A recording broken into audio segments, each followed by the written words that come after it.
Alors bonjour Régis, Bonjour Jacques. donc tu es magnétiseur Oui. et donc tu peux m'expliquer un petit peu ton parcours? Déjà merci de m'avoir invité sur la chaîne Spectral News TV pour parler de l'eau d'Ormuz. Ça dynamise les cellules, ça les régénère, donc il y a une sorte de jouvence, de renaissance.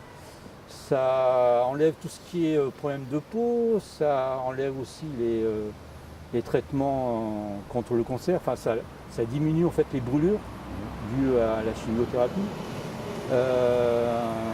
Ça rééquilibre au niveau du mental aussi.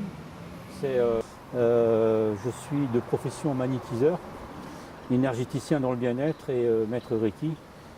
Et ma quête pour moi c'est découvrir une eau qui aurait des propriétés en fait curatives et énergétisantes et infinies, c'est-à-dire qu'on n'aurait pas besoin de la recharger, elle serait autonome, on pourrait la consommer sans modération. Et voilà, donc j'ai commencé, ça fait très longtemps d'ailleurs, parce que ma famille a un passé de guérisseurs, de sourciers d'ailleurs, pas vraiment guérisseurs, c'est plutôt des sourciers. Ils sont originaires de l'Ardèche, de Vasse-les-Bains, donc c'est une source thermale très connue. Et je pense qu'ils ont baigné dans cette eau qui est riche en minéraux dès le début. Donc de génération en génération, ça a évolué. Il y a beaucoup de magnétiseurs et beaucoup de radiesthésistes dans cette région de l'Ardèche, qui est également connue pour son côté ésotérique. Il y a beaucoup de sectes, il y a beaucoup de menhirs dans cette région-là. Et je pense qu'il y a donc des cultures, des civilisations qui ont dû se croiser dans cette région-là. Et c'est pas pour rien qu'ils ont choisi en fait l'Ardèche, enfin, la rivière, les gorges de l'Ardèche pour s'y établir. Il doit y avoir des secrets.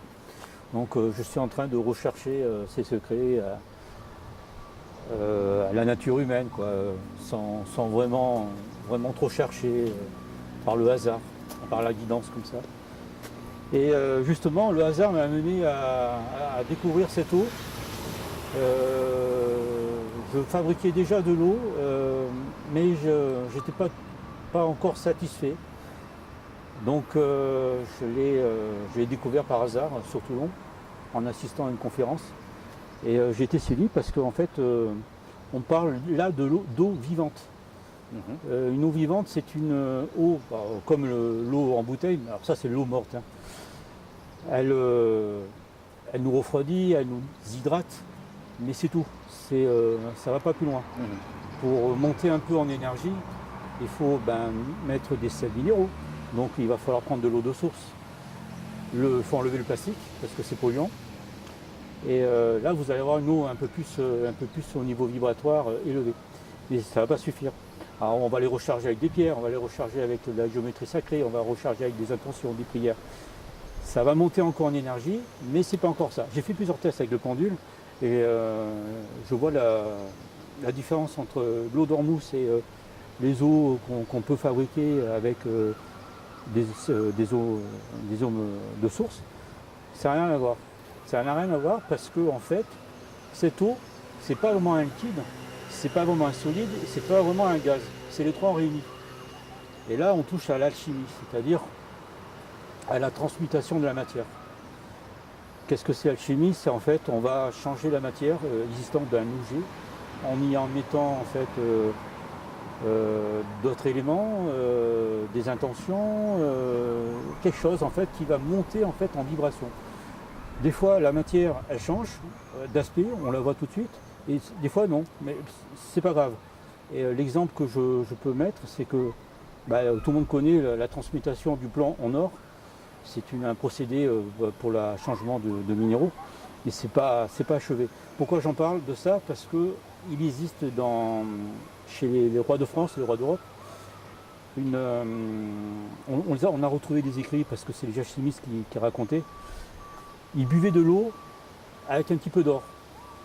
Ils pensaient que l'or, en fait, comme c'était des travaux d'alchimie, c'était en fait la quête de l'éternelle jouvence, la pierre philosophale.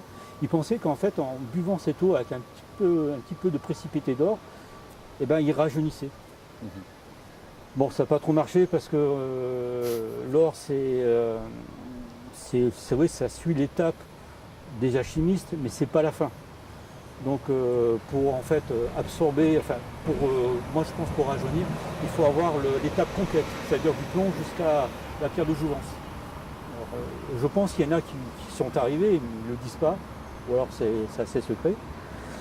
Malheureusement, les pauvres rois, ils ont mal fini, quoi.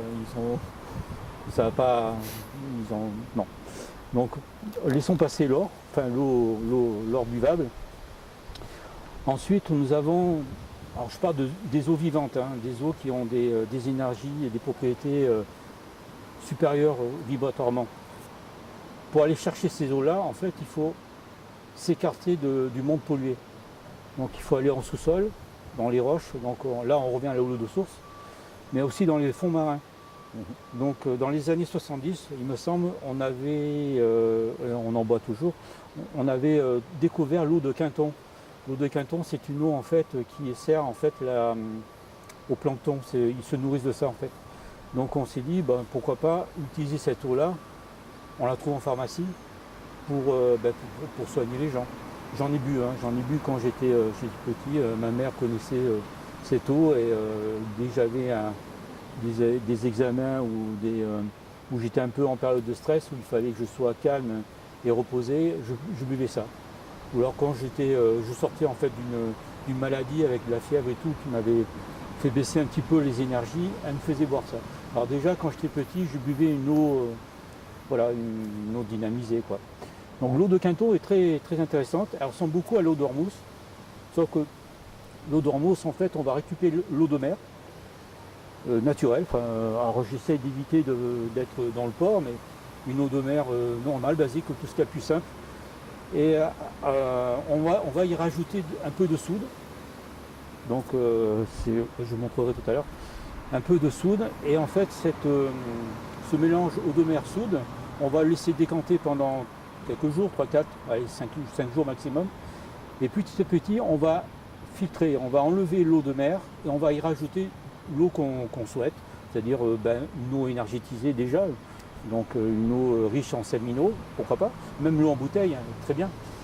Et petit à petit, donc en faisant 5-6 fois le changement d'eau salée et d'eau de mer, d'eau de mer et d'eau douce, on va arriver à une eau buvable, tout en gardant en fait le précipité de soude, qui n'est plus vraiment de la soude. Elle a été mélangée en fait avec tous les composants de cette eau de mer, qui, je le rappelle, ce sont une composition monoatomique. Et le monoatomique, en fait, on le retrouve dans le composé de l'or, le composé de pas mal de minéraux. Donc là, nous sommes dans la pierre, dans le minéraux, on a du liquide. Et la soude, en fait, c'est la petite touche alchimique qui va en fait faire basculer l'eau, cette eau d'eau mer, en une eau avec des propriétés vraiment, je l'ai vu au pendule, c'est phénoménal, quoi. Donc je l'utilise en fait, je récupère l'eau en surface, je ne bois jamais le fond, il y en a certains qui le font apparemment. Moi je laisse la soude et dès qu'il n'y en a plus, je remets de l'eau, je complète. Et j'en fais boire à mes patients. Et en fait, les propriétés de cette eau-là, c'est-à-dire que ça dynamise les cellules, ça les régénère, donc il y a une sorte de jouvence, de renaissance. Ça enlève tout ce qui est problème de peau, ça enlève aussi les traitements contre le cancer, enfin ça diminue en fait les brûlures dues à la chimiothérapie. Ça rééquilibre au niveau du mental aussi, c'est vraiment complet. Voilà. Alors, comme c'est un travail alchimique, c'est pas parce que vous buvez cette eau-là que vous allez guérir. En fait, on va ingérer une graine. C'est nous, notre force de croire ou pas, qui va faire germer cette graine. Donc en fait, tout l'outil, je le donne, c'est après à la personne de s'en servir. Moi, je ne vais pas pouvoir être à sa place et moi j'y crois, mais je ne peux pas non plus faire croire à tout le monde. Ça serait mon but, mais après on force les gens et c'est pas bon. Voilà. Donc c'est à eux de croire ou pas.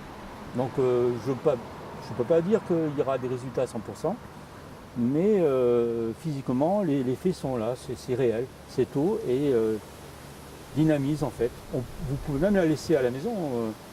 Vous pouvez même arroser les plantes. Dans un endroit où vous sentez mal, vous mettez un bocal d'eau avec de l'ormousse, et ben vous vous sentez mieux. Donc ça rééquilibre un petit peu au niveau des énergies de la maison. Il y a beaucoup de choses. Voilà. Ok. On peut voir un petit peu à quoi ça peut ressembler? Oui. Quand c'est au repos, alors je ne sais pas si je dois approcher. Je zoome un petit peu. Quand c'est au repos, ça fait ça en fait. C'est la soude qui descend et l'eau reste en surface en fait. Ok. Alors c'est vrai qu'elle ressemble à l'eau, c'est de l'eau, hein. Bête, ni plus ni moins. Mais c'est au niveau cellulaire que c'est différent. Moi j'appelle ça l'eau vivante. Voilà, pour faire la différence entre l'eau morte. Beaucoup, tout le monde hein, consomme des aliments morts. Malheureusement c'est le problème du siècle ça. Très bien. Merci beaucoup, Régis. Voilà. Et voilà.